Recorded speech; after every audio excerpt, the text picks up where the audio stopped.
इस्लामाबाद में पाक फ़ौज की जानिब से सैलाब मुतासरीन के लिए रिलीफ कैंप कायम कर दिया गया। शहरियों ने पाक फ़ौज के रिलीफ कैंप में इमदादी सामान दिया। बात करते हैं नुमाइंदा दुनिया न्यूज़ मरियम इलाही से। जी मरियम, अपडेट कीजिएगा।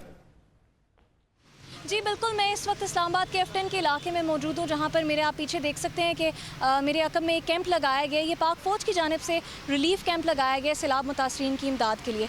इस इलाके में मज़ीद 2 या 3 कैंप्स लगाए गए हैं पाक फ़ौज की जानिब से, और वहाँ पर भी रिलीफ के लिए जो है लोग अपनी अपनी एहतियात और इमदाद दे रहे हैं। मेरे पीछे आप देख सकते हैं एक डेस्क लगाया गया, उसके ऊपर रजिस्ट्रेशन हो रही है उन लोगों की जो अपनी अपनी डोनेशन दे रहे हैं। यहाँ पर एक साहब मौजूद हैं, उनसे बात करके जानते हैं। ये बताइएगा कि यहाँ पर किस तरह आना हुआ, आपको कैसे पता चला यहाँ पर कैंप लगा और किस जज्बे के तहत? बहुत लगे जगहों पे देखे हैं कैंप लगे हुए।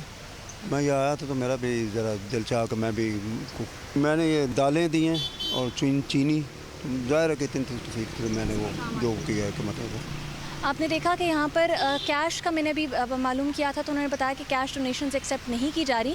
उसके एवज़ आप जो है खाने पीने की कोई अशिया दे सकते हैं, आप अद्वियात दे सकते हैं, आप कपड़े दे सकते हैं, कुछ भी दे सकते हैं। एक प्रॉपर रसीद बनाई जाती है। यहाँ पर राशन दिया जा रहा है, और ये जो राशन है ये बेसिकली आज के दिन ये सब इकट्ठा किया गया है। इस कैंप को लगाए हुए आज 4 दिन हो चुके हैं, और रोज़ाना की बुनियाद पर जो भी यहाँ पर इमदाद इकट्ठी की जा रही है वो डेली बेसिस पे पाक फ़ौज की जानिब से आगे मूव कर दी जाती है, और वो एक सिस्टम है उसका पूरा मुतासरीन तक पहुंचने का। यहाँ पर एक बड़ी तादाद में लोग आ रहे हैं। मेरे सामने भी अभी यहाँ पर गाड़ियाँ रुकी हैं, राशन लोगों ने बड़ी बड़ी आटे के थैले जो हैं बहुत ज़्यादा यहाँ पर लोग रखवा रहे हैं। तो जितना जो हो सकता है वो अपनी अपनी इस्तात के अकॉर्डिंगली लोग यहाँ पर आकर अद्वियात दे रहे हैं, अतियात दे रहे हैं, अद्वियात दे रहे हैं, कपड़े दे रहे हैं, और ये सिलसिला यहाँ पर लोगों के आने जाने का जारी है। जी।